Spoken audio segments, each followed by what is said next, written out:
who you know can make all the difference in your wealth, health, business, career, relationships, and in your life. Before we get started today with our legendary guest, because I got a powerhouse in the house with me today. But before we get to all of that, we are live. So I want to make sure we uh, check in with our live studio audience, see who we got tuning in with us. So make sure you check in with us, rep your city, rep your hood, put it down in the comments with us. And if you're ready to hear from our legend, Chris Doe, make sure you go ahead and put a 1 in the chat. Go ahead and put a 1 in the chat. I'd love to give you a quick shout out. Let's see who we got tuning in with us today. Let me pull up the comments in here. Beautiful, beautiful. Oh, let me get in, click to join. Yeah, go ahead, guys. Rep your city, rep your hood. Love to give you a shout out today. Welcome to the Who You Know show. Let's see who we got.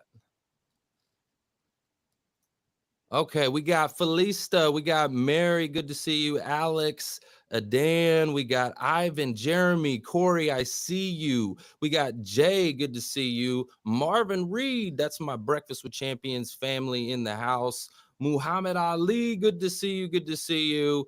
Alex, okay, we got Felicia in the house, good to see you. Well, guys, I'm your host, Trevor Houston, and on this episode, we sit down with the transformative director, designer, and entrepreneur Chris Doe with a mission to teach over 1 billion people how to make a living doing with what they love. Chris shares his journey from being an Emmy award-winning motion designer to becoming the founder of the Futur, an online education platform. Known for his captivating storytelling and engaging wisdom, Chris discusses his value, how to value yourself, communicate your worth, and achieve financial and emotional fulfillment. So, guys, it's super honor to have Chris on the show. Chris, welcome to the Who You Know show, my friend. Thank you, Trevor. Thanks for having me. What's up, Dallas? Yeah, let's go. Hey, so real quick, I'd love to know more about your mission. Okay, you've got an audacious goal, man. 1 billion people. I'd love to know more about that mission. Why did you have? What's the why behind it, and what inspired you on that journey? Thanks for asking that question. I'm going to take the story back to a conversation I had with my wife. It's the point in which I'm running my production company, and she keeps telling me, give me a couple of more really good years. We're in that sweet spot of running our company where we want to build up that nest egg. I think I'm in my mid 40s right now, and we're having a meeting with my financial planner, and his name is John. And I said, and my wife Jessie, she goes to the bathroom. I said, John, hey, can you do me a favor? I'm trying to figure out when I could reasonably retire from work. And he's like, okay, let me just look up your numbers here. Of course, he's got a head for numbers. He's looking up all the spreadsheet. He smiles to me. I'm like, oh, am I in trouble? He goes, no. In fact, you could have retired years ago. The way that you spend and how much you have saved, you don't need to work anymore. So I'm like, this is weird. My wife is telling me a very different story right now. So she comes back into the conference room. I said, Ben, you can't believe this. John says we don't need to work anymore. And she goes, I know. I'm like, what do you mean you know? You've been telling me I need a couple more years. And, I've been grinding at this game since I was 22 years old. Mhm. So I've been 20 plus years into the business, and it's a grind working with ad agencies. It's very brutal and demanding clients and hard deadlines. But then I started to think about my life. Like, I think for the most part, we work to provide comfort, safety, and shelter for the ones that we care about, not only for our immediate family, but for our parents, maybe our siblings, or to be able to help out a friend in a time of need. I was already there. So I had to kind of think about what I want to do with the rest of my life. A couple of years later, it just happens that I start this education company. And it becomes really clear to me that my higher purpose, my deeper passion is to teach and to teach as many people as I can. I won't bore you with that story, but I needed to give this story, this idea, some kind of concrete, tangible component to it, which is, you know what? I don't want to just teach a million people. I think that's very doable in today's age with the reach of social media. I think I want to teach a billion people directly or indirectly to help them Mm, better their lives, to fulfill their higher calling for themselves as well. I love that. A few years ago, I interviewed Dave Meltzer. Are you familiar with Dave? I met him. Yep. Oh, you met Dave. Yeah, he's amazing. Love him. And he had a similar goal with which was 1 billion people to be happy and to Mm, be fulfilled. And I asked him, you know, well, how do you think you're going to achieve that? Right? 1 billion people, that's a lot. So it before I get is. to his answer, I'd like to hear yours. How do you think that you're going to hit that target of 1 billion people? Yeah, I think I read about this in something that Jim Rohn wrote, and he said that although pursuing a big goal is important, it's not as important as the person you become in the pursuit of that goal, because you Mm, yourself have to transform. my So I God. think where we fail is we make our short-term goals too big and our long-term goals too small. So the worst thing for me is to actually fulfill a small goal in my life and say I'm done. And then you look back and you're like, how do I want to measure my life? Was that it? That's it, right? So Mm, I know that it's relatively impossible, I think, practically impossible to teach or reach 1 billion people. That's 1 in 8 people at the current rate of population right now. And so I think I'm okay with not reaching that goal, but I want to continue to frame my thinking and to challenge myself. What else can we do? How can we reach more people? And I think that kind of thinking has made me make different decisions in my life. And I believe in this too. Like you may not have the means to solve the problem that you have today, but eventually, if you stay focused and you stay persistent, the means will appear. So when mm, I set this goal, I think in like 2016 ish, I didn't know how we could achieve this, but here we are in 2024, 7 years later. There are AI tools, and I'm thinking, wow, ooh, these tools, these robots can help us teach a lot more people. So we're building an army of TAs that are trained on the way that I think things need to be done so that we can help our students, our friends, our colleagues, and peers on how to achieve their goal faster. So mm. I think now it might be possible. Well, I think that originally what you had said was like direct and indirectly impact 1 billion people. Yes. I think you've probably already done that. Okay. And let me explain how I think that you've already done that. So when I talked with Dave Meltzer and I asked him, he said, well, I want to teach 1,000 people. I want to impact directly 1,000 people who will then teach 1,000, who will then teach 1,000. 1,000 times 1,000 times 1,000 is 1 billion. And I was like, wow, okay, cool. So he'd even broke down the math. And Mhm. so I think with even just with that kind of methodology, you've already done it, right? I don't know. I don't think so. I You mean, don't think so? no, I don't think so, Okay. because I may have taught 1,000 people, but those 1,000 people have not taught 1,000 people, Mm, because to teach 1,000 people is not an easy thing. So Meltzer mm, is talking about like reaching the- global influencers, captains of mm, industry, authors, those kinds of people, subject matter experts. And I can see how that might happen, especially if you're mm, talking and impacting a university professor who in their lifetime are going to go through at least 1,000 students, right? But the kinds of people I'm talking about are one person running a shop somewhere, mm. someone who is running a small community of 25 people. So it's going to take a while, and it's okay for me to take the rest of my life to be able to get there, and I'm good with that. I dive into that AI that you were just talking about, Yeah. right? That was actually one of my questions with all the advancements of technology and everything that's going on. What are you seeing? Like, what do you see? What are you currently working on, and then what do you see in the next 5 years? Yeah. I think a lot of really smart people are pointing to the trends that we're seeing, and that the value of information is shrinking to zero. It's kind of a race to Mm, zero right now because of the vastness of the internet and how much good information is out there today. Prior to AI, even, there's so much that you can learn for very little money or even free. So it's not a question of is the information available, it's the question of what information should you consume and from whom. So those mm, are the kinds of things we're thinking about. But what smart people say is give the information away for free, charge for the implementation because people need help implementing. Now, implementing requires you to get into the weeds with them, to give them critical feedback, or to create custom plans for them. That is very labor intensive. My friend Jewel, who's a sales coach, went through someone's call. I think the call was like an hour and 20 minutes long, and spent hours dissecting their sales call and giving them detailed notes.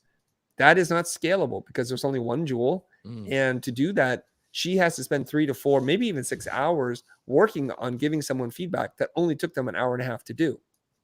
So we think, is this possible? And so what we start to do is say, how can we evaluate a sales call based on principles that we believe in to be good for someone? And can we teach a robot to look for these things, to call out when rapport is being broken, when a follow-up question should have been asked, or when there was an assumption made by the seller for the buyer? And can we grade them on the criteria that we think would make for an excellent call and give detailed feedback to a person? And you know what? We've been working on this and we're very, very close. Is it as good as what Jewel provide?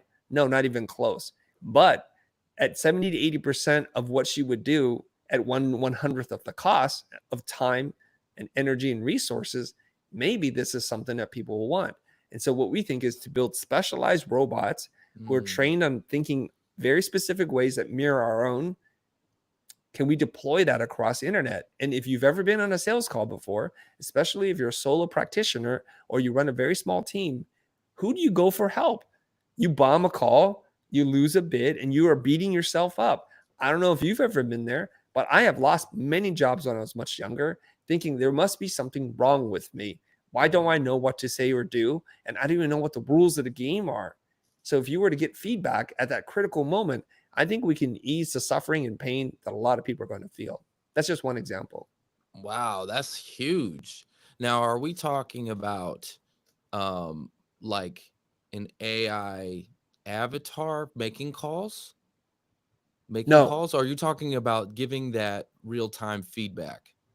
not even that. So we want to do the MVP, the minimum viable product, right?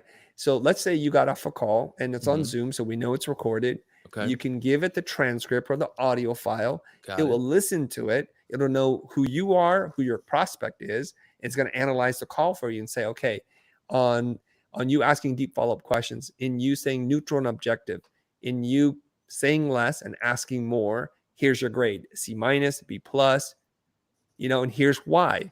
Here are Mm, moments in which you broke rapport, mm. and here are things that you can improve upon. So it's kind of like a sales coach and trainer after the fact. I love that. You know, I'm looking at another use case. I want that for this podcast. How cool would that be? That'd be To really cool. to like grade like Yeah. how as a host, how well I did as a host. Like, was I interrupting? Did I cut them off? Like different things. Yeah. Have different metrics to go at the end of the interview. Like, hey, that was great, or this episode's gonna suck because of X, Y, and Z. Right? Yeah. Or That'd here's be where that'd be a the cool use case. conversation got really valuable. Right. Here's where there was an emotional resonance and Mm. a profound story so that you kind of know how to mine for this. And here's what you asked that got the person to say this and areas for you to improve. Man, there's so many use cases for all this Yes. technology nowadays. It's just incredible. Um, I want to maybe switch gears just a little bit Okay. here because I know one of the things that you talk a lot about, and for my audience specifically, I have an audience of job seekers who got let go from corporate America. You talk about valuing yourself, and this is something I wanted to make sure we talk about because it's one of your core messages. And can you share some practical steps or mindset shifts that individuals can adopt to start valuing themselves more effectively, and especially for someone that maybe, if you can think of, if they got let go from corporate America, the longer that search takes, their self-worth and value, they start, their confidence goes down, they start Yeah. feeling worthless. So what would you say to someone like that to pick them back up? Yeah, this is a meaty question that we could probably spend 4 hours talking about and not get to the bottom of it. So I'm Mm, going to do my best to trace the problem back to its root cause. mm, Okay. So I'm going to take you back in a time machine. I let's want you go. to try to think in your mind at a point in your childhood where perhaps you felt like really great about yourself and the moment that things started to change. It's going to be probably somewhere between the ages of 3 and 9, and something very small processed through the child's mind will get catastrophized, and it will just magnify and aggrandize in your mind to be something really big. It could just be like one day you're building something really cool with your toy blocks, and your brother or sister or your mom or dad say something to you like, "Oh, can't you be tidy, Trevor? Like, why do you always have to build these useless things?" And they didn't mean too much by it, but it was just an emotional reaction. We're children and we're raised by imperfect people dealing with Mm. their own problems, raised by other imperfect people. So the cycle continues. So in your mind, you're like, well, I depend on this human for safety, for shelter, for food, for my basic survival needs. They can't be wrong, can they? It must be me that's wrong. Like, yes, I am a little messy and this is useless and I should help out a little bit more. So a lifetime of these small infractions creates a narrative in your mind that, you know what? I'm not that good. I'm not worthy. And then we add on top of this, like something that seems like really good for parents to do can actually undermine your own self development. And I Mm. just want to caveat everything I'm saying. I'm not a therapist. I've not been trained in psychology or sociology or anything like that. I'm a graphic designer. So everybody take what I say with a grain of salt.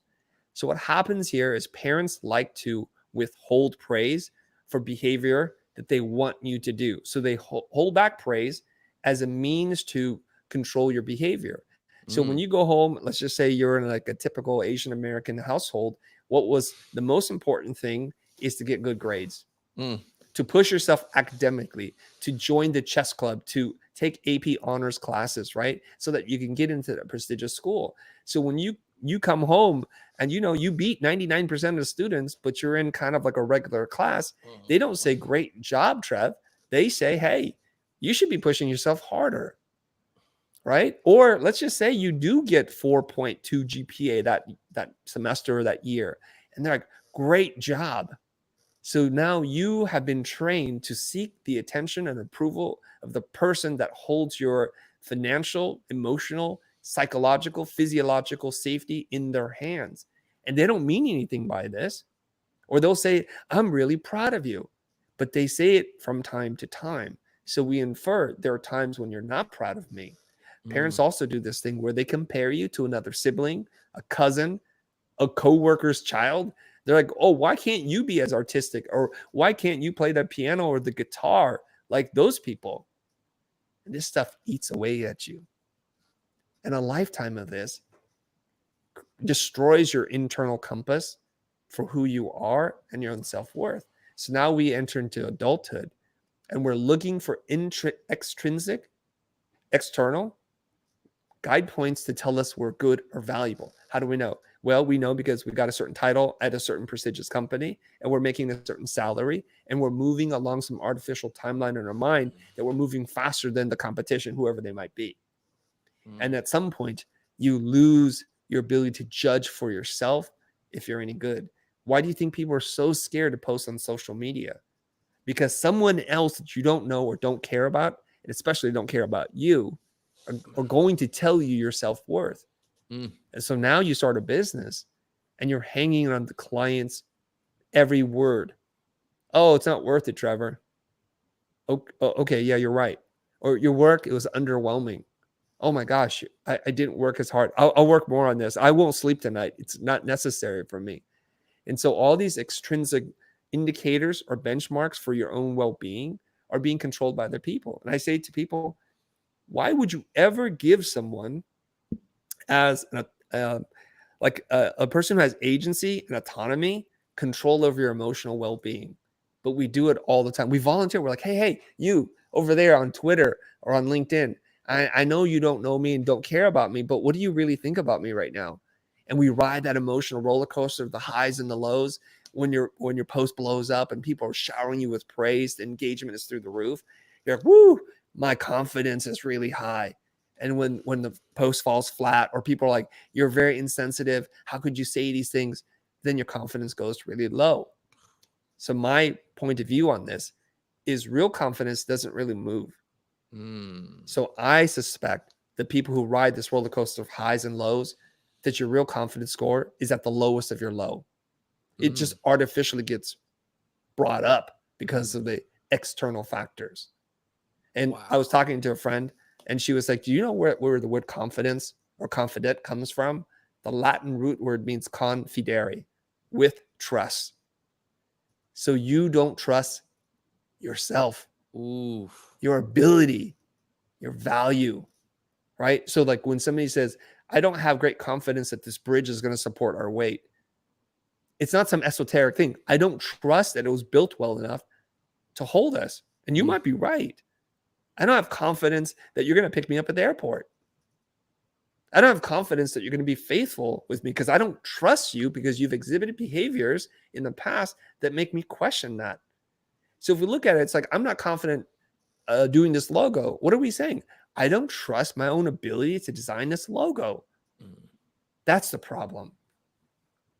So, wow. Okay. So, first of all, man, so much to unpack there. Oh Yeah. my gosh. So, when you were describing the person, like you, I told you backstage, good mutual friend of ours, Fanny Dunnigan. I want to shout her out. Um, like I've done some interviews with her, and she's a great, great, great friend of mine. Like you described her to a T, and so I really hope she listens to this. I'm going to make sure she gets this episode. Um, and one of the things that I remember that helped her to kind of get out of her shell a little bit was getting online, live streaming, kind of like, creating content and all of that. And it kind of helped her to, again, what you were talking about, getting the A's, always having to get the A, always having to get the accomplishment, right? That was like what she was going through when she was a child. So anyways, that's the first thing I wanted to point out is you made me think of her. The second thing, what you talked about was the highs and the lows, right? And somebody that's truly confident, I think you said, they're they don't move very much, right? Because they have more Right. trust in themselves, right? So do you Yes. think that trust comes from where do you think that trust comes from in Yeah. yourself? Where do you think that comes from? Okay. So there's lots of things I'm not confident at, Mm, but there are a couple of things I'm really confident at. And it comes from you doing something repeatedly over and over again, what discipline. Malcolm Gladwell calls the 10,000 hours of deliberate intentional practice at Mm, something. If you were, let's say you're a sports person, right? And let's say it's a really dumb, I'm sorry, I don't want to insult anybody. Like you're a champion dart thrower. You're just a champion and you've thrown that dart 10,000 hours at a time and you can do it with your eyes closed. mhm, The muscle memory is there. So when somebody's like, you want to play darts? You're like, yeah, because you feel like I've practiced this enough times. mm, And confidence really comes from repetition of doing really dull, dumb things mm, over and over again so that you can rely on you've done the work, right? I'll give you an example. Public speaking used to be one of my biggest fears. mm, And I would lose sleep. I'd have indigestion, like all the acid in my stomach. I would just be in the bathroom 10 minutes before, like really not good timing, right? So I had a rule I can't eat. I would start to hyperventilate. I was breathing irregularly. And when I got up to speak, I was burping and it was just like, it was all messed up. And my pits would be all sweaty. And it's not that normal stress. I mean, not that normal sweat, it's stress sweat. And that sweat does not smell good. So there I am. I'm feeling that. Right. And so the reason why I felt that for a number of different reasons was because I hadn't done it before. mm, Or I would do one talk and then 9 months later, I would do another talk. And the mm. time between those two were so far apart that I forgot how to use Keynote again. I'm like, oh, how do I typeset this? What are the master pages like again? What I realized is when these speaking opportunities increase in frequency, Mhm, I got my reps in. mm, So I was doing maybe one every 3 months and then one every 2 months and then three in a month. Actually, I would do three in a day. mm, So you put in those reps and then you're like, you know what? I know you all out there are new to me. This room is new to me, but this act of what I'm doing is not new to me. mm, And so I started to see that I started to trust that I know how to do a talk, that I'm not going to put my foot in my mouth. I'm not going to freeze up on stage. And I'm going to, most importantly, give people more value than what they paid. mm. That's the name of the game. I'm going to treat people well. I'm going to make sure the event organizer never, ever sees me as a difficult person and wants to book me again and again. Man, I love that. Okay, so what I'm hearing is for the audience listening, what you're saying and what I'm hearing is, I'm not sure exactly who said this, but discipline compounded daily equals transformation, right? It's Yes. just like when you work out, right? Discipline. You gotta have the discipline to do it. So for you to get out of your shell when you were terrified of public speaking, by the way, I completely resonate with that. That was me. I was absolutely terrified. I used to run and hide in the bathroom if I knew that the microphone was going to get turned around my way. I literally would go run and hide out in the bathroom. No joke. So that was me. Um, but you had to have the discipline to get out of your shell to just do it. Number one, um, compounded over time. Like you said, it first started out once every 9 months. Then it was, every, maybe 3 months, then every 2 months, then, 3 in a day. Right. So that frequency, right.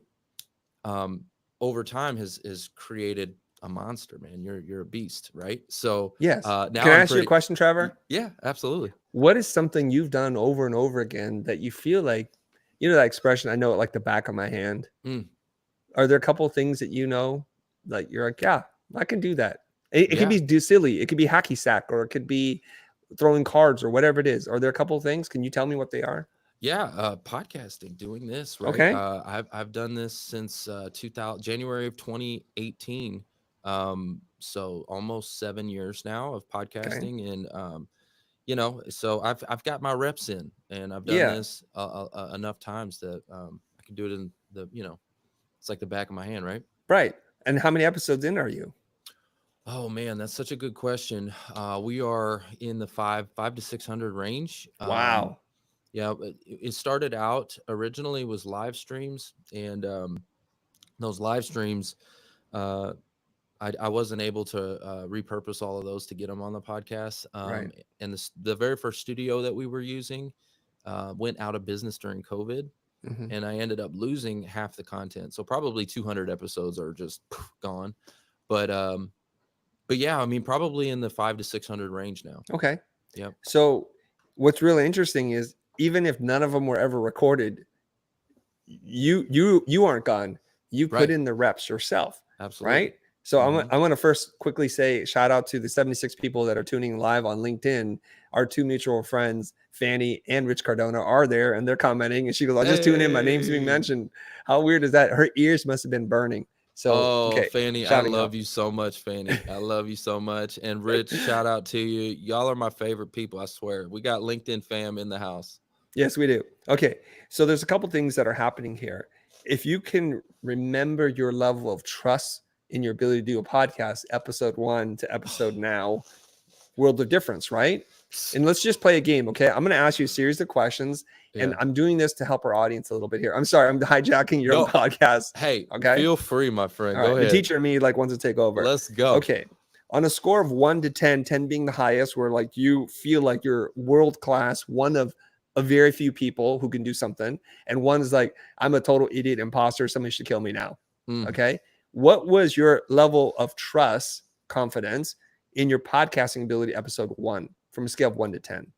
All right. So 1 was like I'm crushing it, and 10 was No, 1 is you're dying. imposter. You're so bad at this. Oh and no! You When should I never do first it again. started, it was definitely a 0. It wasn't even a 1. It was like I remember I had notes like this. I even had written, and I was You were shaking the whole shaking? time.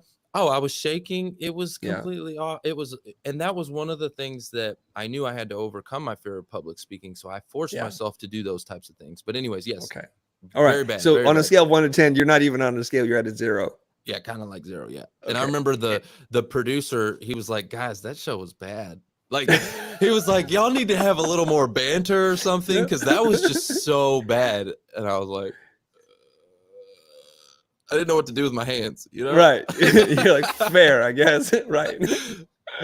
Okay. Next question for you is 600 episodes in. What's your level of confidence today? Oh, yeah. I mean, it's through the roof, man. Like, I just am who I am now. You know what I Yeah. mean? Like, and I feel like one of my gifts in the podcast is allowing for, I have a structure, but then I allow it to flow naturally. And I feel like the conversation will take the course that it's supposed to. Yes. And so, yeah, I feel like that's one of my gifts that a lot of hosts don't necessarily do. I've been on a lot of podcasts where I feel like I'm almost being interrogated. Yeah. Rather than like a conversation. So anyway. Yeah. Okay. So what number would you give yourself today? Today I'd give myself 8.9. Love it. Just shy of 9. I'm Because gonna there's room round for up because it's improvement. so close. I Always like room that. for improvement. Okay. Always room. Good Absolutely. for you. Okay. So you went from 0 to 9. And when we look at podcasting, we think, oh, it's just a thing. And it's not.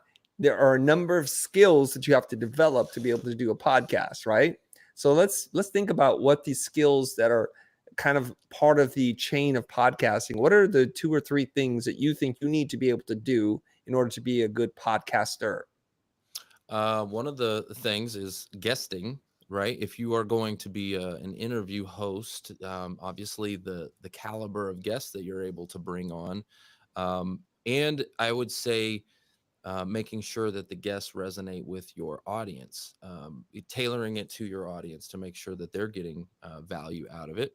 Mm-hmm. And then, did you say one? Did you say two things or three? 2 or 3 things, yeah. Okay, The skills and that then you have to develop in order to be a good podcaster. yeah, so getting the right people, so guesting, Mm-hmm. um, making sure that you're able to tailor the interview to your audience so it resonates with them, and then making sure that you do good research and have good questions for Okay.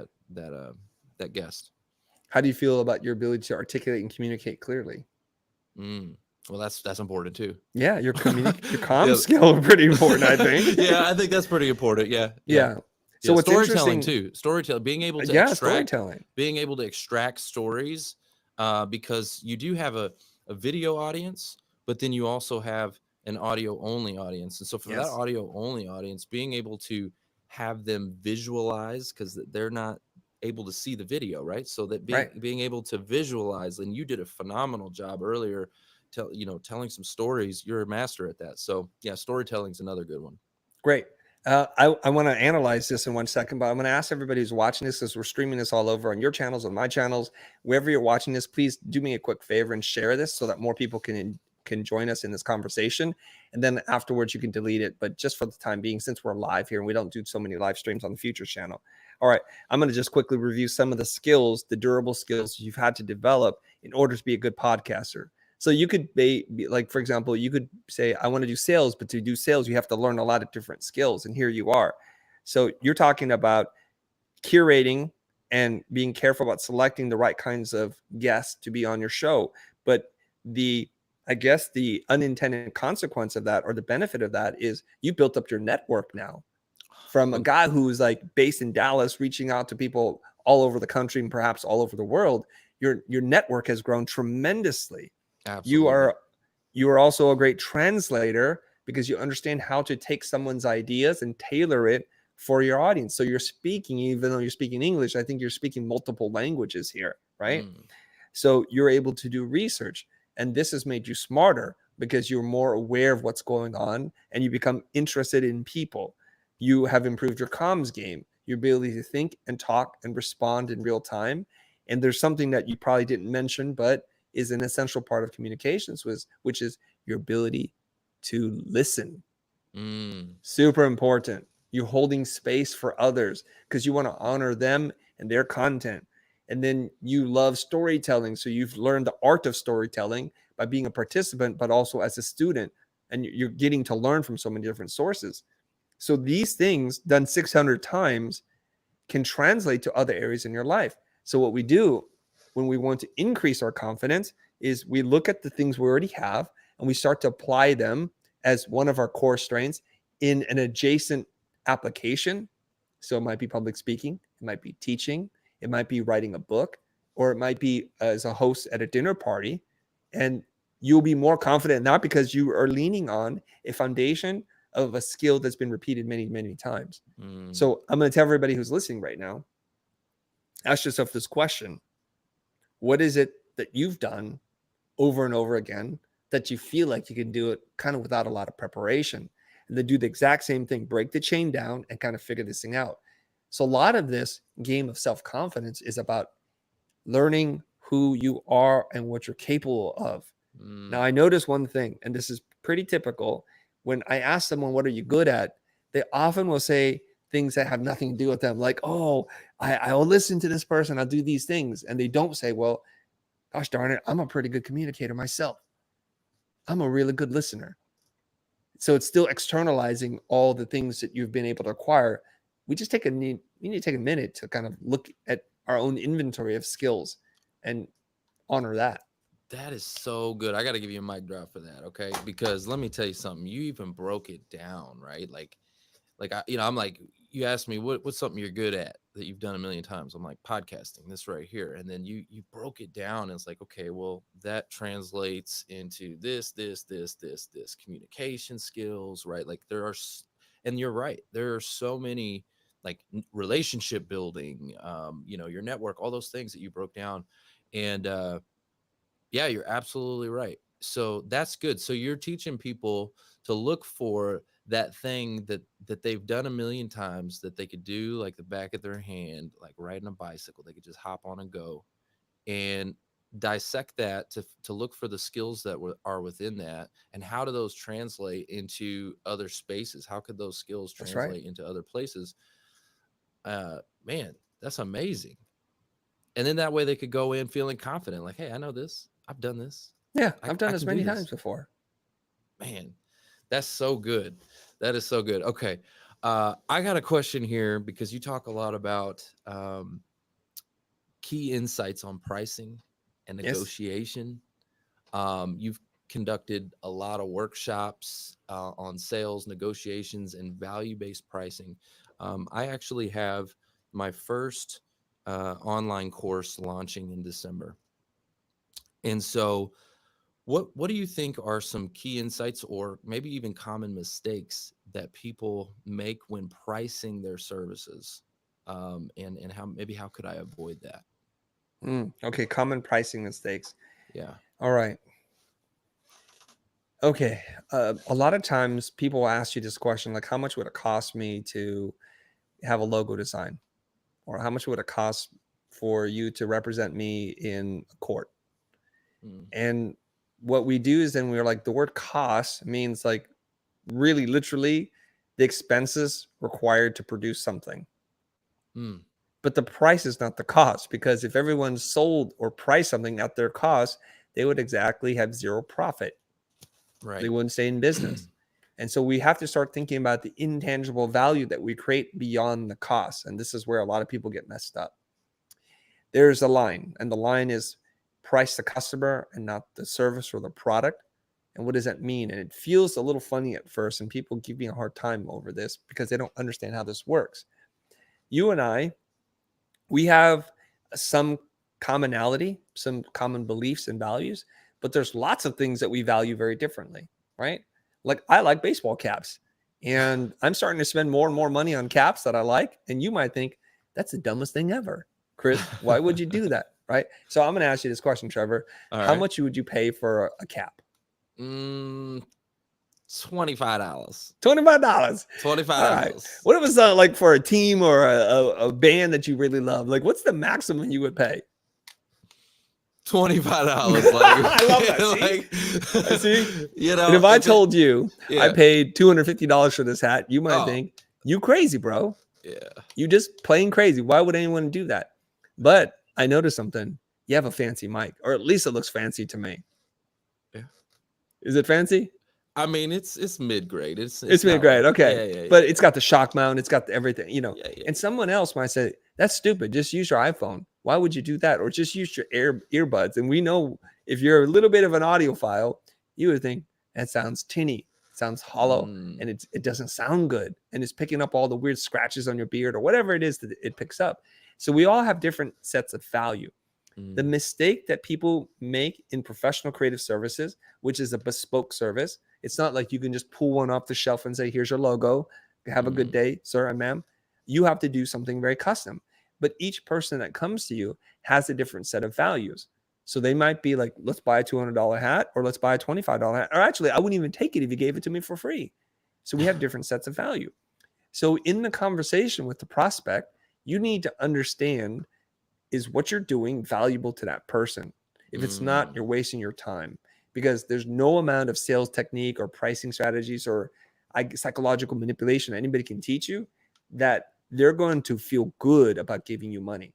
mm, So one of the things I want to repeat inside my head, I want to share with you, is this idea that I will only accept your money under the condition that you, the client or prospect, see a exponential return on your investment, and it will make you happy to give me this money to Mm, solve your problem. I think this in my mind. Because if you come at it like, oh, Chris, why would I pay you for that? I'm like, you shouldn't. You shouldn't. I'm not your person. I made a mistake today. I shouldn't have agreed to this meeting. And I mm. thank you for your time. And I don't want to waste any more of it because I have to move on. Because Oof. what I do is valuable to a small group of people. And that's who I'm looking for. Mm, So if you think about this is kind of like more matchmaking than it is pitching and selling. mm, We know, depending on your faith and your belief, that there's probably like one really right person for you. But if you try to be right with everybody, you're probably wrong for everyone. You know what I mm. mean? I don't want to get there, but Yes. I'm making some innuendos, double entendres here, perhaps, right? So it's kind of what we're Yes. thinking about here.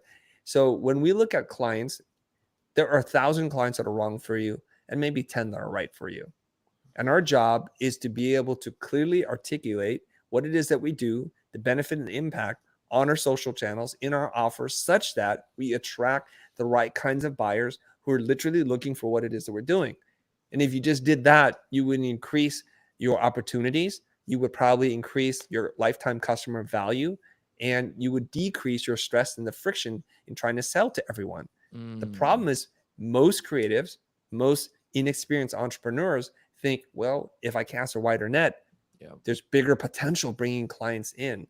So all kinds of wrong people are coming in, and Mm. then you're going to get kicked down below so many times it's going to erode your confidence, Oh, right? so you're gonna start lowering your You're price going to because you're lower it. like, yeah, Yeah, got you. you're going to internalize the negative outcomes as Mm, something is wrong with me. Something's wrong with my offer. mm, I don't know why. I'm like, maybe I'm charging too much. I'm not worth it. And you go through all these things. So your job is to build a wall, metaphorically speaking, so that it filters through the right kinds of people and keeps mm, everyone else that's not right for you out.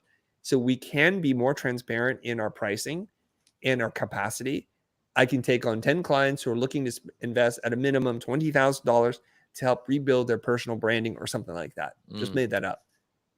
And that way, someone who doesn't have $20,000 is not going to call you, mm, bottom line. So we need to start thinking about pricing differently. And we know this. The other mistake that people make is they equate value to time. And it's something that's been locked together, your hourly salary or wage, what you charge per hour. And I was reading in Ron Baker's book, Implementing Value Pricing, and he goes, the acre was the an acre is measured by how much like an ox could plow in a day. It was based on labor. mm. It's not something like mathematically this makes sense, it's like that's how much land an ox could plow in one day. Right. So this is part of our culture. But what we realize is whenever we need a solution, whoever can give it to us faster is worth more. Give you many examples here. I order something online. I'm checking my messages like, why isn't it here already? Mm, And I know at a certain point, especially if it's really critical for me, receiving it earlier is better. If you need a kidney replacement, earlier, sooner is better. If you want a package, if you have a destination, you will pay for an express pass so that you can move in the express lane. mm. Quicker is better. When your Yes. plumbing explodes, when there's a leak in the roof, quicker is better. Yes. In most cases, if the quality of the product and service is the same, getting it sooner or faster creates or commands a premium. So this is the opposite of what we think. So we think if I take longer, I will charge more. Mm, But if I give you a result faster, I should charge more. So those are the two biggest problems that we have. We don't price the customer, and we're equating value with time spent producing something. that is so good. All right, a lot to unpack in there. Um, but what I heard was, you were talking about casting the wide net versus, the saying that the riches are in the niches. So Yes. being very, very tailored to your message and what you're trying to convey, so that you can attract your target client or prospect. Um, can I tell you a little bit more about the course that I'm designing, and then Yeah, of course. it's a very specific problem that I solve inside of this course. So I'm in financial services, and basically in our industry, it's very highly regulated, and it's hard for financial professionals and insurance professionals get online and promote their services and market, right?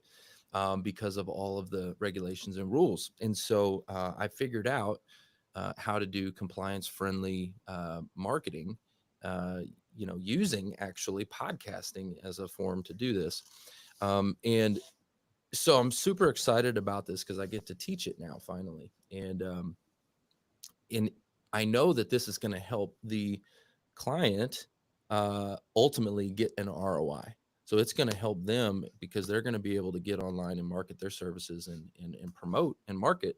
So definitely it's a high value because whatever they pay for this course, they're going to make, you know, if they implement, right? If they implement and take action, they're going to make a huge ROI off of it. Um, so that's what the course is about. And also what I heard too, what you were saying was almost like the more they pay, the more they pay attention, right? Like Yeah. like if somebody pays 20 grand for a course or whatever it is, they're probably going to implement, right? Which means they're going to get the result, which means they're going to get the ROI, which means you made a transformation, you made an impact. But if I were to charge, $50 for the course, right? They're not going to respect it at the same level, right? Yep. Okay. All right. So I just wanted to make sure I was hearing you correctly and kind of unpacking that. I love what you're talking about there. Okay, I want to dive into your YouTube channel. Can we talk about that? Yes. Okay. So you've got a massive YouTube channel. Shout out to everybody that's tuning in over there on the channel. Um, what strategies do you use to create content that resonates with such a large audience? Because we were just talking about the riches are in the niches and stuff like that. I mean, with your audience, it's a large audience. How do you create content that resonates? And what advice would you give to aspiring content creators who are maybe just getting started? They're just now starting a channel, and you know they want to grow this thing and get it to a point where you're like where you're at. Thank you for asking me that question, Trevor. So I want to caution everyone to not do this. Okay. If you look at where the big channels are and you kind of study them, you're going to be influenced to do what they're doing now. But that's the wrong plan because you need to do what they did then. And we'll talk about that. So right now, last count, we have roughly about 2.5 million subscribers on our YouTube channel. And I got to tell you, what a crazy, wild number that is, because when I started making content, when we got like 40 views in a day, I was like so happy. I was like, gosh, I can't believe people are even watching this stuff. Like, I'm a fool and I'm just doing stuff and people are tuning in. What a crazy world we live in. So what I want to say is you need to start super narrow. And then over time, as your core audience builds, their needs are going to change and they're going to bring other people with them to the conversation, right? So then you can expand that circle slowly and then more and more people will show up. The problem with doing hyper niche content is that it's going to appeal to a very small group of people. This is fantastic for community building, for your tribe, for products and offers and courses, because you're hyper focused on one kind of transformation for one core audience type. Fantastic for business, not great for reach and influence. So we kind of have to understand that. So initially when I started, I was making design-oriented content for designers just like myself who might be 5 or 10 years younger in their business experience than me. But I was teaching them design things. But then I quickly realized the design space is very crowded because there are a lot of amateur designers out there who are teaching the same thing. They're funnier, they're more charismatic, they do stunts and gags. I'm like, that ain't me. So I quickly realized if I can't make a dent in a space, I need to find a place where no one's playing. This is the blue ocean versus red ocean strategy, right? If you're not familiar with it, if you just move a little bit from where the market is, where there's high competition, you literally just move your boat 20 miles to another direction, you can put in the same effort, but have a totally different result. So I'm like, okay, I like to teach. I like to talk about business. I understand design and aesthetics. I've produced commercials and music videos for 20 plus years. I know how to do this. What else can I do? And it was almost by accident that I found the thing that we're most known for today. And I didn't know anybody cared about this stuff. So one of my former students, he starts a business and he goes, I need help with business coaching. I'm like, cool. Well, this is how much it'll cost. Or I'll do it for free if you're willing to have this conversation in public. And being a broke ass Mm. student, he's like, I like the free option a lot. Fantastic. So he meets me at the studio 30 minutes late. By the way, Frank, I'll never forgive you for that. Yeah, ask for free advice. You show up 30 minutes late. And so I'm on camera, I'm lit, I'm ready to go. And then he's sitting in the dark somewhere because we didn't have a light on him. And we gave him a microphone. So he started asking me questions. And without any preparation, I just had a whiteboard. I started writing things down. I would break down how business works. And later on, Mm, I would start to see like an audience started to show up for this. I mm, could not have predicted this is what people would want from me because nobody even knows this is what I do. But it is, in fact, what people want.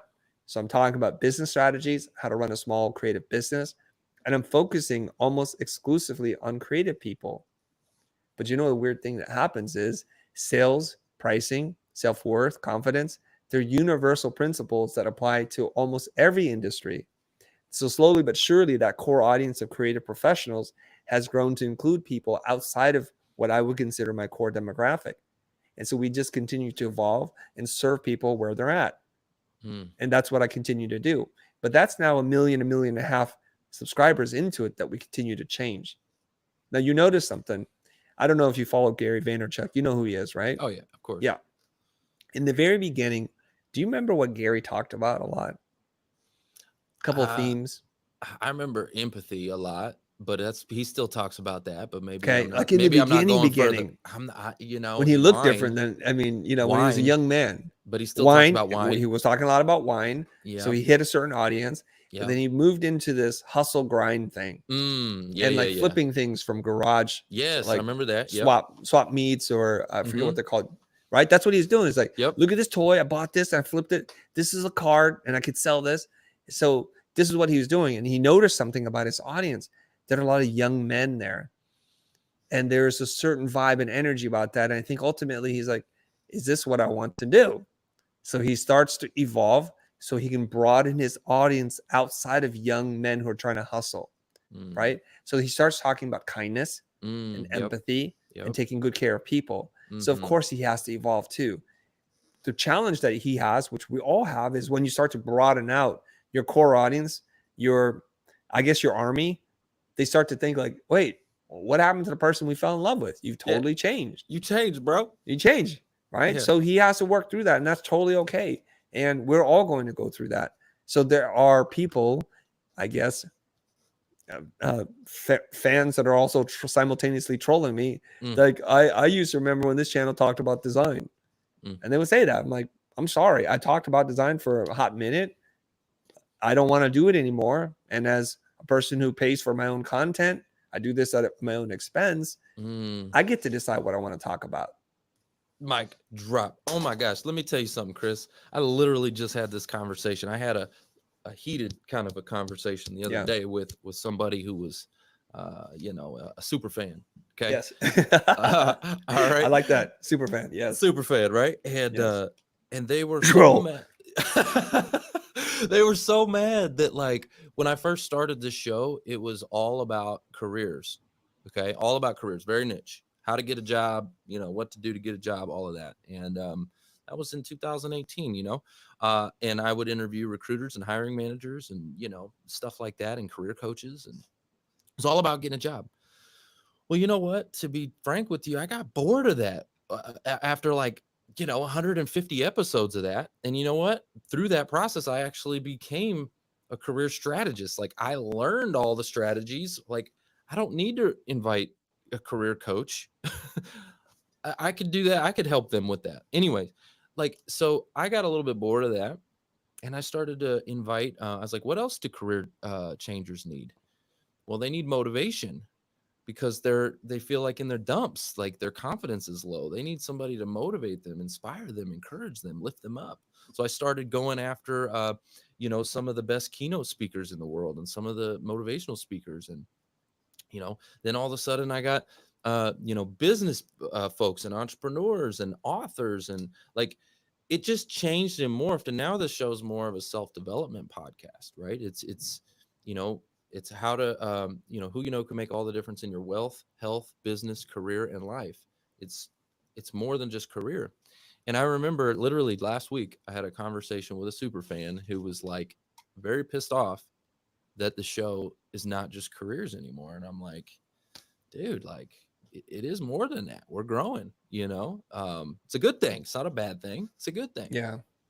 So how do you I mean, how did you handle your little hater, I guess? And you know what you said about I pay for the show, like I told him the same thing. I'm like, I pay for all of this. Like I have to want to do it, you know? Yeah. Anyway, so what else did you say to that guy? Well, I try not to pay any one person too much attention. It's all Mm, feedback and data points for me. I sure. try not to get too emotionally riled up by this. And at a certain point, people want you to do all kinds of things. And it's true. Marty Neumeyer writes about this in his book. It's like corporations used to own brand, but now customers own the brand. Customers Mm, tell the brand what it should do. I think mm, there was something with Coors and they were trying some kind of concept, or maybe it's Bud, and it didn't hit their audience. I'm like, we're not yeah, going to buy your beer anymore. right. And we can see that, right? So Right. if a brand doesn't live up to its own values and promises and Mm, isn't staying true to its mission, the customers will leave. mm, They will demand, excuse me, they will demand that the brand correct their mistake. mm, So here's the thing. I mean, it's true with people too. It's like there are people who are like, I used to like it when you did this, this, and that. And I respect that. mm-hmm. But you know what? As the person who is trying to figure my own way out in my own life, and I do this at my own discretion because it gives me joy. When it feels like a job and I work for you, then you have to pay me a lot of money. And I'm going to promise you, most people can't afford that anyway. So I'm just going to do what I'm going to do. And I appreciate you for coming along the ride. And sometimes this is the best kind of message that I get. Chris, used to be a big fan of this show or the channel, and you did X, Y, and Z. It really pissed me off. And I swore I'm not going to come back here. And then just randomly popped up my feed again. I was just like full of like anger, and I watched it. And I have to say, I like the person you've become, and I'm back, Mm. baby. Oh, And I'm back. let's You know, go. so here's the thing. It's like we go through different seasons of figuring things out, and we're okay with that. And we ask people to give us grace when we're working through the different seasons. But why is Mm. it that you or me, as a content creator, can't go through our own seasons of figuring things out? And if you're a real fan, you're in it when we're losing, you're in it when Mm. we're winning, you're in it when we're making, you're in it when we're not making. Mm. That's what it means to be a real fan. So don't come at me and say I'm your real fan and start making all kinds of demands at me. Mm. So Who good. entitled you to have those opinions? I mean, I care, but don't I get to do what I want? Mm. You know, I'll tell you a little story here. I'm a classically or traditionally trained graphic designer. I learned how to do editorial spreads for magazines and design CD covers, if anybody remembers what they are. I design logos and identity systems. That's what I was trained to do. And people would ask me, Chris, is design art? I'm like, no, it's not art, because artists go into a studio and they do whatever they want and they suffer the consequences because they have no client. They are their own client. Mm. So their highest goal is to reflect the world through their eyes and do it the way they want on their own timeline. You and I know as soon as somebody pays you to do something, there's an obligation and a responsibility that you need to fulfill. And Mm. graphic designers can be artistic, but they're not artists in the way that artists are artists, right? Mm. Okay. So good. So for a long time, I needed to set the record straight. I am not an artist. I'm a designer. Mm. I solve people's problems. Mm. Cool. And then I make YouTube videos. And then people are like, are you an artist? And I say to them, under my own definition, hell yes, I'm an artist. I make these things on my own schedule. No one tells me what to do. I just make whatever I want Mm. to make at whatever cadence I want to make it. And I suffer the consequences. I'm foregoing high paying corporate client work so I get to do this. Just so happens that my studio is the web, it's YouTube. And my canvas are the pixels that are being beamed to your eyes right now. Mm. And the strokes are the words that I choose to say and the tone of voice that I come at you. And sometimes the humor or the acerbic comments that I make. That is my art. And so when you become a fan of my art, then you have to say, let the artist do what they want, because Mm, otherwise it's a commercial endeavor and I'm not an artist anymore. mm. Now, I'm not trying to equate what I'm doing with people who like sit there and sculpt and paint, but it is a form of art. It's a form of my own self-expression. That's good. That is so good. So it's kind of like, yo, if i- like if you want to pay me, right? Yeah. Then we could definitely talk about making some changes to this show, right? You'll do career development. It has to Yeah, have a couple of zeros on that, but you'll yeah, do like career development, yeah, yeah, right? yeah, yeah. Yeah. Yeah, we could talk about it, right? Right.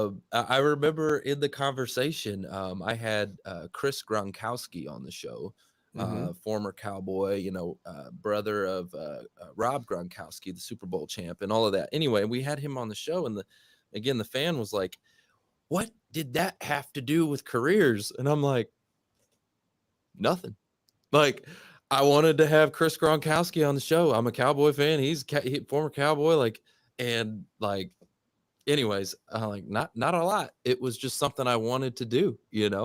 Yeah. Uh, and I pay for the studio and I pay for the production, and it's something that I love to do. So, yeah. So I love what you're saying. Like, there's the difference. I love how you explain the difference between an artist and a designer. A designer's getting paid to solve the problems and to create a certain product at the end of the day for the consumer.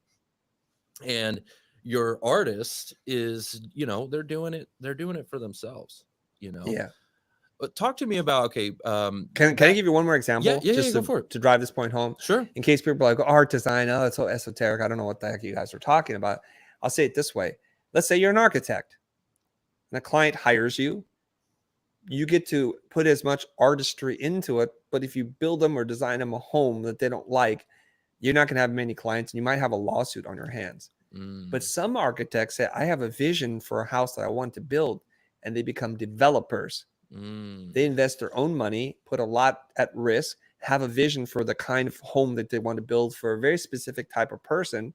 And if they make the right decisions, they make a lot of money. If they make the mm, wrong decisions, they lose a lot of money and they don't get to play again. So there's the same problem again.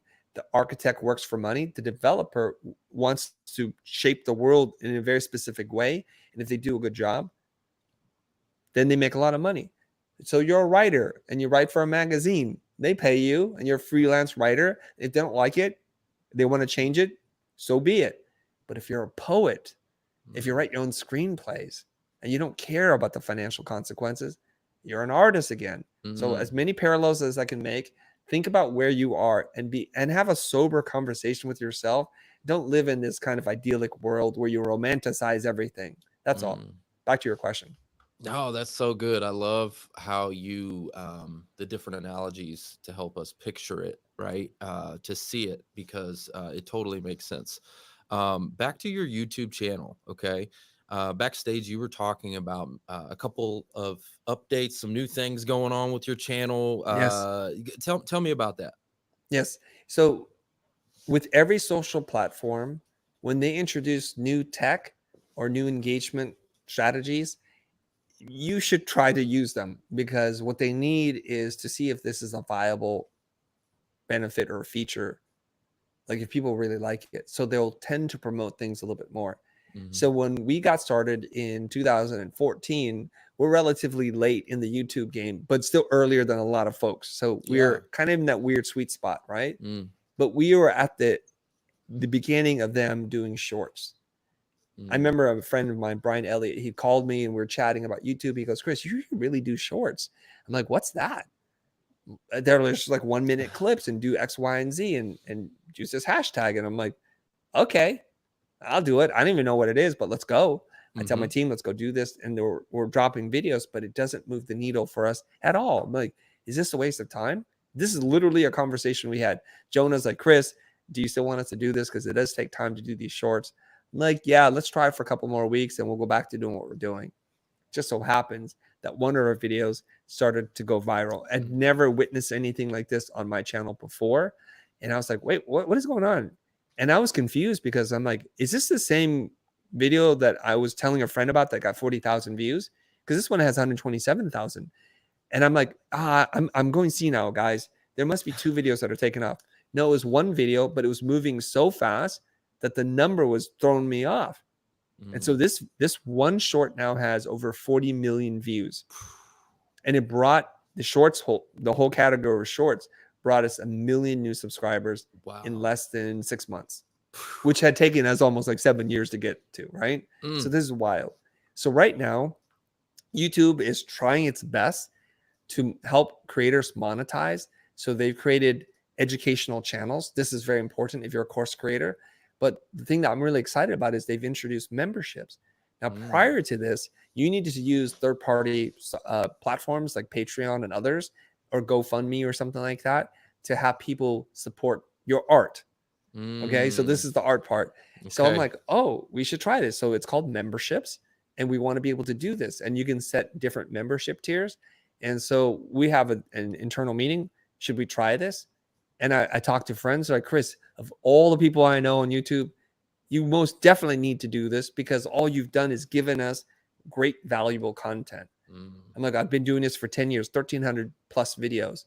And I used to say to people, and it would irritate some folks, our free content is better than their paid content. Mm. And people would drop these comments like, I feel like I need to be arrested because I've stolen high value content. I said, it's not stolen because we gave it to you for free. So we're thinking 10 years into the game, for those people that have received value, who've got some kind of transformation, is it worth it to you to support us? And if it gives you joy to do that, we'd love to have you support us on our YouTube channel. We have 2 tiers. $1 gets you a little badge. That's it. Just says, I'm supporting you. $1 a month. That's it. We hope that some people would step up to the patron level, which is $15 a month. And that gives you access to unreleased videos, unlisted videos, and some deeper cuts on things, BTS stuff that I don't know where to put because it's so weird and esoteric. But if you're a super fan, you might like it. I That's love it. that. I love that. And you're also, right, you know, you're supporting, you're supporting your creator, right? The I the think the, so. the person that you enjoy, right? Right. If you're a fan, you're Yes. supporting their channel and helping them, and that those funds help you to then, continue the thing, right? Keep it going. So Yes. I love that. That's super cool. I didn't know YouTube was doing that. I've heard of other things, but I didn't know YouTube was doing that. Very cool. Yeah, and I just want to say this. I hate marketing, and people call me marketing guru or brand building and all this kind of stuff. All I want to do, getting back to one of your earlier questions, tell me about the billion mission. All I want to do is teach all day long, Trevor. I want to have a team where I roll in and I say, "Hey, what's hot right now? What are people struggling with? How do we Mm, help and serve people?"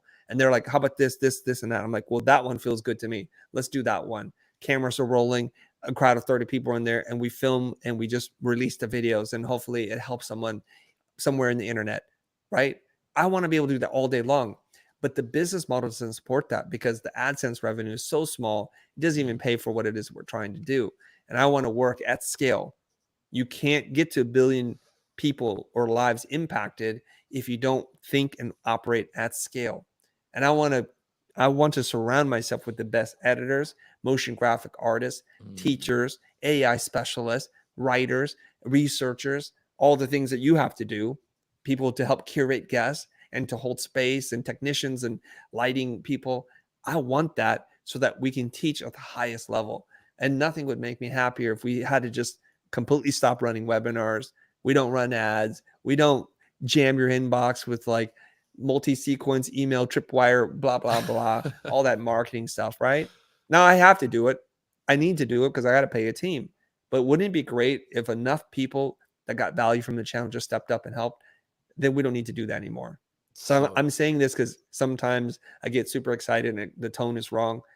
Do it if it gives you joy. If not, I appreciate you watching. I appreciate you subscribing, tuning in. That's it. And I'll continue to make content for free for people forever. mm, that's so good. I love that. And you're absolutely right. I wish I didn't have to do all of the different marketing Yeah. tactics and things like that, but in today's day and age, you're right. It's necessary in a lot of times that you have to do these types of things, but wish you didn't have to, but hey, so I appreciate that. I also have another question for you. I think I already know the answer, but I'm going to ask it anyways. Um, I recently, I was posting everything, all of my content, I was posting natively to all of the platforms. And then I was introduced to a social media management tool um, called Vista Social, and looked really cool. Had a lot of really nice features, and I was like, man, this is pretty sweet. So I've been testing it, and I did notice that my engagement has dropped. Um, Not necessarily on YouTube, which is interesting, but the other social channels it did. So um, do you and your team do you post all natively to these channels, or do you use any social media tools, management tools for scheduling? Because man, I will tell you, I love how easy it is to just load that thing up and they just go out. But if the reach is lower because the platforms don't like it, then it's like it's a catch 22, man. What are your Yeah, thoughts? I have some thoughts on this. I'm going to Mm, reference Layla Hormozi. I okay. had her on her podcast one time, and she's giving business advice, right? And she goes, a lot of people make this mistake. They're so concerned about scaling, they haven't even figured out their business model yet, Mm, right? It doesn't make sense to hire 100 people and get a 100,000 square foot warehouse and $100,000 a month overhead when you don't even have a business just yet. So she said, focus on the operations, the systems, and hire really good people. Start there. And if you could do that, then you can scale and ramp up because you're building on something that you know works.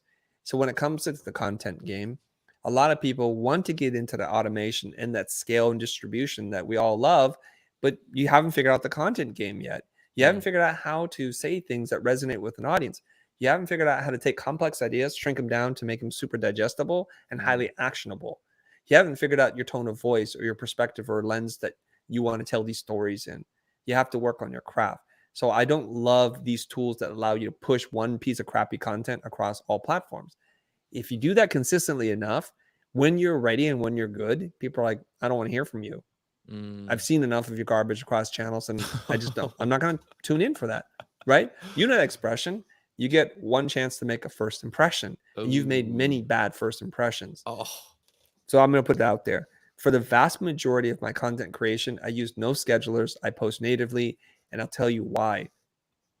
Is I'm responding and reacting to what's going on. mm, Like, who loves a conversation with a stranger when all they do is talk about themselves and don't even care about your input?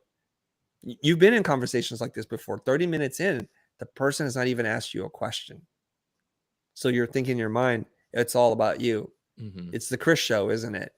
And I don't want to do that. So I write a piece of content, and depending on the conversations that happen after, I'm like, oh, I need to do a follow up piece because I wasn't clear on that first one, or we mm, haven't put this sucker to bed yet, and I need to do that. So it feels conversational, responsive to what's going on. And I like that a lot. Now, we do try to hit certain times of days and days of the week that we're posting content, but my team uses the native tools to schedule. I suspect, Trevor, that using these schedulers has not impacted YouTube for you because YouTube, despite what everybody thinks, it's not a social media channel. mm, It's a really powerful search engine with a library of content, mm, right? It's not like YouTube has a way for you to like, hey, Johnny and Mary, you should check out this video. It happens off platform on real social platforms. That's how people share and engage, or on LinkedIn or on X. That's how that works. So mm, it's a repository for content driven by search. So the way that you improve your YouTube numbers is to come up with, first of all, great content, but let's put that aside. A super interesting title that's search friendly, that is going to help you be found and discovered by new people. And your thumbnail game is so good that the combination of the title and the thumbnail make it irresistible for people to click on. We're constantly working in the background testing thumbnails to see if we can get 0.2% better click through rate. mm, So if we can be at 5% click through rate, which is not very good relative to Mr. Beast, it's great for us, mm, right? So that's what we're trying to do. Now, I will say I have used schedulers before, and they do make posting very convenient. mhm, But I also find that when I use them, I'm not engaging with them as much. mm, So it's like a whole idea of like dropping content and just leaving the party. It doesn't Yeah. make sense, right? Post I and want to have a ghost. conversation with people. Yeah. Yeah. Post and ghost. Yeah, Yeah. exactly. On the YouTube front, you were talking about the thumbnail, making the the engaging thumbnail, Yes. so you can get more clicks. Do you think that like you don't need a thumbnail for shorts though, right? You know, there's no. No, not really. Yeah, no. Yeah, I didn't Yeah. think For so. aesthetic Right. reasons, you might, but it doesn't really help. Yeah, yeah, yeah. Okay. That's Yeah. what I thought. But yeah, for long form, right? Getting some engaging thumbnails. Now, any thoughts to like with my channel? My thumbnails all look similar. So when you go to the channel, that it's like it's a very branded channel, right? Everything looks the same. Yeah. But you know, is that good? Is that bad? I mean, obviously, right? I mean, you're saying Yeah. I have a probably perspective on not this. good. Probably not good. Yeah, I want to hear your perspective Yeah. on that. Okay. What is your number one goal for creating content on YouTube? My number one goal, but probably just to get as many eyeballs as possible. Yeah. Yeah, Like uh, growth, yeah, reach. growth. Yeah, Yeah. impact. Yeah, That kind of makes sense, right? yeah. So, in order to grow and increase your reach, you have to reach new people. Mm, People haven't seen your content. right. So, oftentimes, I don't know how many times you've done this, but when I see a good piece of content, I check them out. And then, oh my God, that's really good. And then I click on their channel. And then I see a wall of same. I'm like, oh, whew, that's overwhelming. What people tell me Mm, before when we would make small changes to our thumbnails, they get confused. Did I watch this already? Oh no, I haven't watched this. Oh shoot. And what you don't want to do is to get into factory mode and you're just stamping out thumbnails because it's mm, convenient. mm. Your face, guest face, title in bold, and that's kind of it, That's me. right? That's a lot of people. And That's you know me. who's guilty of this? Is designers putting the importance of consistency and brand over the metric that matters to you, which is growth and reach. Now, Hmm. I know this for the type of content, a certain thumbnail that feels different from the channel will work better because it resonates with the piece of content. So it's Mm, tailored for that piece of content. And the only thing that we use that make it consistent with our channel is there has to be an aesthetic vibe. And we have two typefaces that we use. Please don't use different typefaces so it doesn't look like a zoo over there. You know, here's the crazy thing. I was preparing for a keynote a couple days ago and I was going through all our old thumbnails. I'm like, damn, we've made a lot of content, first of all, but the variety of thumbnails I think would be really interesting to see. Most of them are designed by me. A handful of them are designed by my team. So it'd be really cool. I think we're going to do a montage where we're just going to cycle through like the different thumbnails because people might not even be aware what 1,300 thumbnails look like, right? Just to right. see them and the evolution of them. And some people are like, "Whoa, your channel's all over the place." I'm okay with that because if that thumbnail helps more people to watch that video, then I'm a little bit closer to my billion goal. That's it. I agree with that. I agree with that. So I need some better design work because I don't have the time myself to Yeah. be behind Canva. You know what I'm saying? Trying to like make all this stuff, right? And I've got a team, but you're right. The team just stamps out the same look, Yeah, puts because your it's face on it, templatized. puts my face on it, puts a title on it, calls it a day, right? Yeah, and what do they title it? I'm curious. Well, the title will depend on the guest and the episode that we're doing. So what we use is obviously we're using AI to help us to generate some of that research on the guest Yeah. because there was a day and age where I used to do that manually and it would take me forever to do research on a guest. But now, um, AI will cut back on that, and so it'll also create. Show notes, it'll create a description, it'll create a title, titles, all of that stuff, and so I can have all of that ahead of the episode, and so that's how we'll title the thumbnail, is using AI to create some titles based off of who we're interviewing and what the episode's going to be about. Yep. Thoughts on that? Yeah. Well, AI is not good or bad. It's the instructions in which you give it. So Sure. I've learned a lot from my buddy Dave, who talks a lot about AI. And if there's a model that you train it on to say, like, these are really good titles, Mm, and I need it to be in this tone of voice because that's my voice, with this certain attitude or this kind of emotional resonance, then the output it gives you is going to be more for you versus like out of the box. So AI by default knows everything.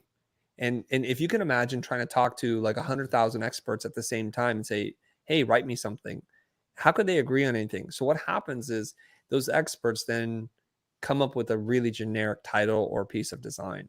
mm, What you need to do is say, expert number 44, I want to talk to you because I think for this job, you're the most aligned with what I want.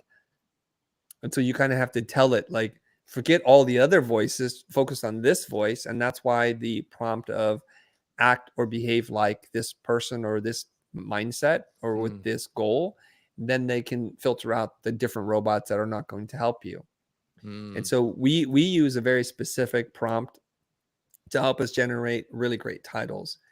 And then from that we pick and then use our human intelligence and curate, like, maybe it's a combination of these two, this needs to be mm, truncated, or and then we can say, based on that video that you just analyzed, what would be a compelling thumbnail based on these parameters and these things, and then it will suggest try this. Oftentimes it will suggest things that I'm not even thinking about, which spark like an idea. mm, And then of course all of this takes time and energy, but if you want people to show up, you should do that. Now, I recently talked to Andrew and Pete over at Atomic. They're in the UK, and they have this idea they call the big domino. mm, And the big domino is just their way of labeling something. And if you think about Alexander the Great, there's this famous story about him chopping the Gordian knot, right? I forget where it was from, but they're like, whoever can untie this knot will rule us, and we will submit to our will to this person. So many people come in, they try to untie the knot, they can't. Alexander the Great walks in, he looks at it, he takes out his sword and just chops it and is like, done. And they're his people now. And so we try to think about, if you want one of your videos to reach a lot of people and grow and bring you in new followers and new audience, I think you want to sit there and think about giving it the best shot of reaching an audience as possible. And mm, that can't be done at scale. It's not something you put a rubber stamp on and just hit and you're done with. And I will tell you this, there have been videos that are sleepers, they don't do anything. They're at about 2.5 click through rate, which is terrible for us. And I'll sit there, I'm like, huh, is this a bad piece of content? And mm, I swear to you, change the title, change the thumbnail. Now it's at 4.2, 4.5, 4.7. mm. All of a sudden, that curve of like it dying on the vine starts to literally move up. And sometimes it goes to like hockey stick mode. Wow. Same video. Mm. This is why this is so critical. Okay, so I love this conversation because I mean, I've got thousands of videos on my channel, and yeah, I need to go back and Yeah. like, make some tweaks. Do you ever recommend just completely just getting rid of something? Like, is there like, does content drag your channel down if it's just really garbage, like old, like way back in the day? I know I got some garbage on there, right? So does any of that stuff, should I just delete it, get it off of there? I think that the algorithm won't even show it. The likelihood that someone will find it is pretty low. Now, if you put out content that you're not proud of that doesn't live up to your standards, I would say get rid of it for obvious reasons. There are videos where I kind of like lose my cool and I say things that I shouldn't. Mm, And I don't want that version of me out there. I'm not proud of those moments. Like, I'm fighting with my team on camera. I'm not mm, being a very nice person. I'm mm, being a jerk if I'm being honest with you. And so we're like, whenever I bump into one of those videos, I'm like, I just turn it off. mm, I don't want that out there. mm, It's not that I'm worried about it underperforming. Okay. But there's lots of videos that are out there. I just leave them there. And mm, every once in a while, something happens as part of like the cultural shift, and someone's actively looking for this video. If you title it properly with a good thumbnail, mm, it just might spike. okay. So I wouldn't do that. And it's like, if you think about it more from this perspective, like, these are a frozen moment in time of what Mm. you were thinking.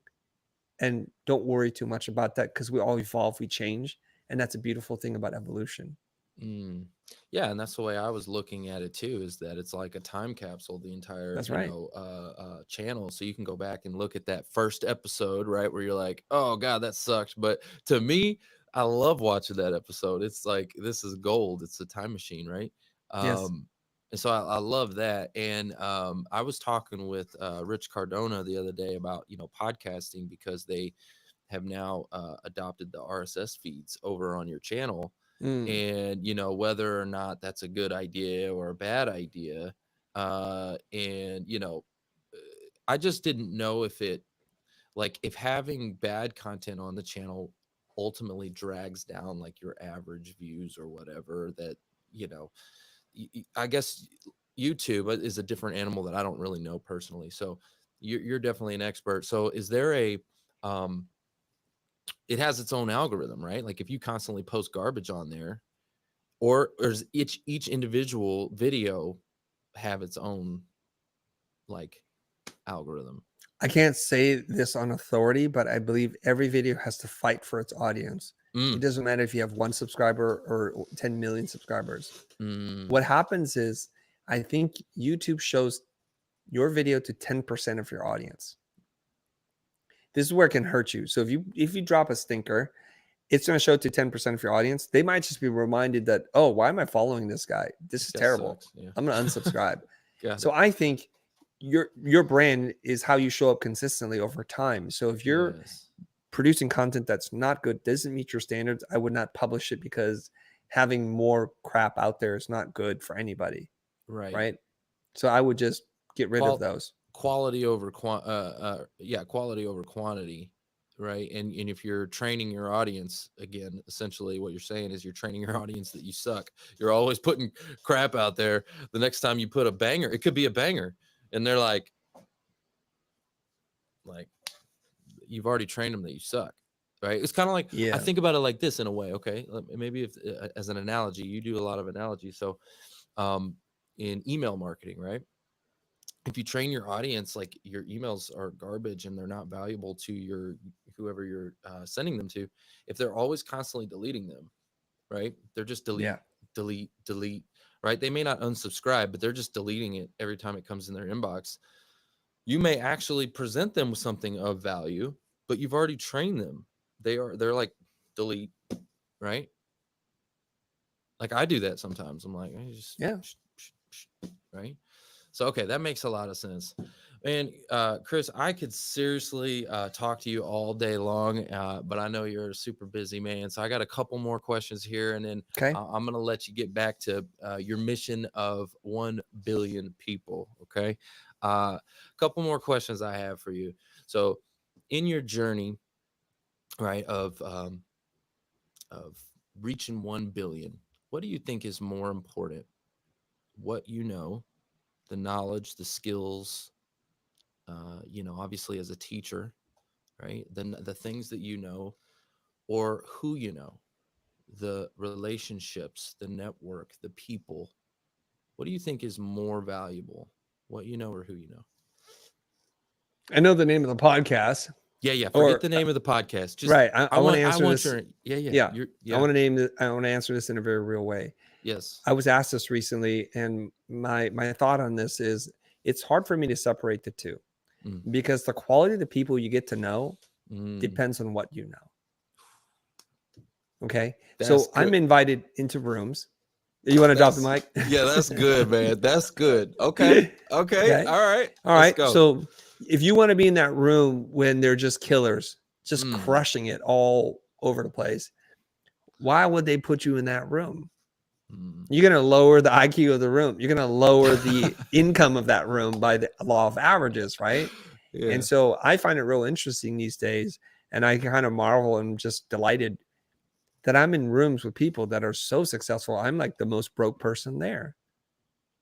I'm Mm, like, how did I get here? Well, some person in that room decided I was a worthy person in addition to the conversation at the dinner table. And here I am. And I'm not going to sell myself short. I know how to do certain things better than most people, but these people have different things to offer. mm, So in my inbox on Instagram, on LinkedIn, mostly on Instagram, are young people from other countries constantly saying, Chris, mentor me, take me on, give me work, give me an opportunity. I'm like, you're one of 1,000 people today. mm, What do you know? What can you do for me right now? Because mm. if you help me with something, I will not only give you work, but I'll promote you to a lot of people. But what do they want? They want the Uncle Chris treatment. Like, we ain't family. And even for family, I don't even do this. So why what am I doing here? I don't know you. Right? People are literally sending me messages. I'm sure it's a scam. Oh, I just need $400 for a laptop. I know I can make an impact on the world. Like, come on. I don't know you. Because you don't have anything to offer just yet. And I know this is going to sound really weird. And I want to be clear about this. I help people that don't have anything to offer me all day long. That's what I do. So I want to be sure that people are like, whoa, whoa, whoa. The messaging here, Chris, the messaging here. It's because when people are coming at me saying, give me, give me, give me, I don't want to surround myself with those types of people. I want to be able to give the way I want to give, not because someone's barking up a tree and saying this. So I think if you were to read someone's book, actually don't read their book, read all of their books. Don't read it one time, read it 5 times. So now you know something. So when you get to meet this person, you're going to be able to have a conversation with them in a way that separates you from the people who are just trying to get by in their good looks and charm. That is such a great answer, and I've never thought about it that way. But I mean, it's even how me and you are connected here today, right? I mean, if I would have just reached out, hey, whatever, but it was because of what I know, which is the podcasting, doing podcasting is what I know, and the skills that I've developed over the last 6.5 years, plus my relationship capital with, Rich Cardona, Fanny Dunnigan, some mutual connections that we have, that we were able to facilitate an introduction.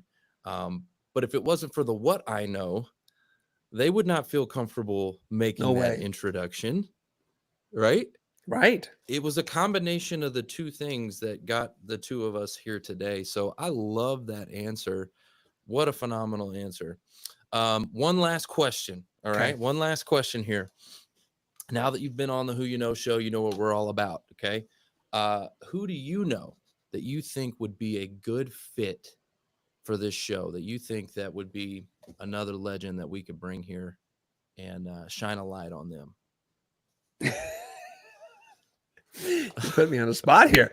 It's the Who You Know show, Yeah, I want to put some thought into this. I don't want to send you some random, because like you said, if Rich or Fanny recommend you and I go away thinking this is stupid, why would I do this? That lowers their ability to have any kind of impact or influence on me. I'm like, Fanny and Rich, don't ever do that again. And then now they feel embarrassed. And so I think a lot of the recommendations needs to be something that's thoughtful and considerate and intentional versus like, oh, Bob should be here. I don't know, to be honest. I need to think about it. Great. No, I appreciate that, because you're absolutely right. A referral recommendation, if gone sideways, it's actually one of the reasons why a lot of people don't give referrals and recommendations, is because they got burnt, meaning they introduced somebody sometime and they got embarrassed, right? Yeah. And then you're absolutely right. Then they're like, I'm not doing that anymore. They don't want that feeling again. So absolutely, totally understand that. When you think of somebody that you think would be a good fit for this show, man, holla at your boy. I would appreciate that. What's the best place? You've got all these big channels. What's the best? Where do you want the audience to connect with? Where, if they wanted to reach out, what would be the best place? Probably Instagram, because it's kind of unfiltered, that almost anybody can send me a message. I leave it open, which has its ups and downs, right? So if you go look me up at the Chris Doe, and Doe spelled D-O, there's only one account. If you find a weird misspelling, it's not me. They're out there to get your money. It's a Nigerian scam. I'm just joking. I don't know what it is, but it ain't good. Let me just tell you, there's some crypto thing going on probably. I don't ask for your money in the DMs. Not like that. Not without your permission. Not without giving value to you first.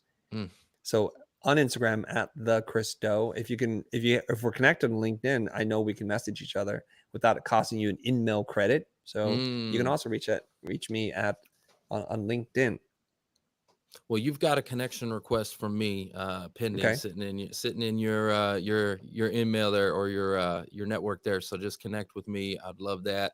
Let's give some quick shout outs over here before we drop off here. We've got Archada. We've got Kayla, good to see you. Rich Cardona, of course, my man in the house. Thank you for the introduction, helping getting things put together. Super grateful for you. Rose in the house, good to see you. Louise, I see you. I see Nokaleta, good to see you. Dong Jaing, good to see you. Guys, we appreciate you tuning in to the Who You Know show today. That's the show. It's all about who you know. Bye.